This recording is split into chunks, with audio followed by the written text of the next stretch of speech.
નમસ્કાર, હું હર્ષ Rathod, India news ગુજરાતમાં આપનું સ્વાગત છે। સમાચારની શરૂઆત કરીશું ભાવનગરથી। ભાવનગર લઠ્ઠા કાંડમાં મોટું અપડેટ સામે આવ્યું છે। મોટા સમાચાર છે। 13 આરોપીઓના 10 દિવસના રિમાન્ડ મંજૂર। તમામ આરોપીઓને સિવિલ હોસ્પિટલ ખસેડાયા છે। 13 આરોપીઓને મેડિકલ ટેસ્ટ કરાયો। લઠ્ઠા કાંડ મામલે પોલીસની તપાસ તેજ બની ગઈ છે।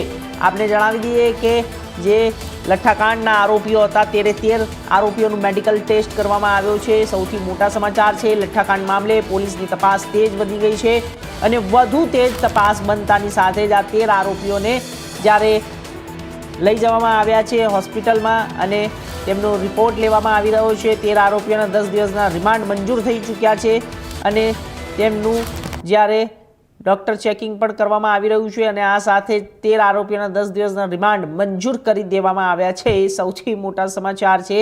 તમામ આરોપીઓને સિવિલ હોસ્પિટલ ખસેડાયા છે। આપને સીધા દ્રશ્યો બતાવી રહ્યા છે। ભાવનગરની અંદર જે કથિત રીતે દારૂ લઠ્ઠાકાંડનો જે મામલો સામે આવ્યો હતો તેની અંદર જ્યારે 9થી વધુ લોકોના મૃત્યુ થયા હતા અને આ સાથે ખૂબ જ ચર્ચિતા લઠ્ઠાકાંડની અંદર અત્યારે જે આરોપીઓ હતા તે લોકોના 13 આરોપીઓના 10 દિવસના રિમાન્ડ મંજૂર થઈ ચૂક્યા છે।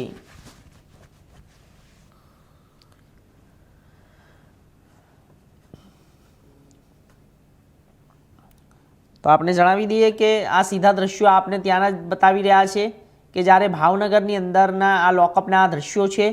જ્યારે તે લોકોને પોલીસ પકડીને આરોપીઓને લઈને તેમના રિમાન્ડ મંજૂર માટે લઈ આવી છે।